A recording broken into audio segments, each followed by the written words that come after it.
Hi, ನಾವು ಮೈಸೂರಿಂದ ಬಂದಿದ್ದೀವಿ ಕೇರಳಗೆ.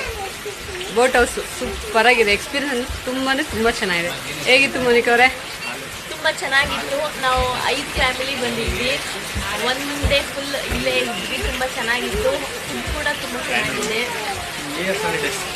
ಸ್ವಂತವ್ರೆ ಹಾಯ್, AS ಹಾಲಿಡೇಸ್ ಕಡೆಯಿಂದ ನಾವು ಅಲಪಿ ಬೋಟ್ ಹೌಸ್ಗೆ ಬಂದಿದ್ವಿ. ಅನಿಲ್ ಅವರು ಒಳ್ಳೆ ಫುಡ್ಡು ಎಲ್ಲ ಅರೇಂಜ್ಮೆಂಟ್ ಮಾಡ್ತಿದ್ರು. ನಾವು ಕೊಟ್ಟಿರೋ ಅಮೌಂಟಿಗೆ ವರ್ತ್ ಅನಿಸಿದೆ. ತುಂಬ ಚೆನ್ನಾಗಿದೆ ಪ್ಲೇಸು. ಎಲ್ಲರೂ ಒಂದ್ಸಲಿ ಬರಬೇಕಾದಂಥ ಪ್ಲೇಸು.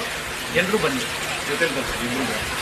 ಆನಂದಣ್ಣ ಹತ್ತಿಗೆ ಹೇಗಿತ್ತು? ನಾನು ನಮ್ಮ ವೈಫ್ ಮದುವೆ ಆಗಿ 10 ವರ್ಷ ಆಗಿತ್ತು. ಎಲ್ಲಿಗೂ ಕರ್ಕೊಂಬಂದಿರಲಿಲ್ಲ. 10 ವರ್ಷ ಎಲ್ಲ ಸೇರಿ ಒಟ್ಟಿಗೆ ಅಷ್ಟೊಂದು ಖುಷಿ ಆಗ್ಬಿಟ್ಟವಳೆ. ಸೂಪರ್ ಆಗಿತ್ತು, ಸಖತ್ತಾಗಿದೆ. ನೀವು ಎಲ್ಲರೂ ಫ್ಯಾಮಿಲಿ ಕರ್ಕೊಂಬನ್ನಿ, ಎಂಜಾಯ್ ಮಾಡಿ. ಫ್ಯಾಮಿಲಿ ಅಂತೂ ಫುಲ್ ಎಂಜಾಯ್ ಮಾಡ್ಬೋದು. ನಾವಂತೂ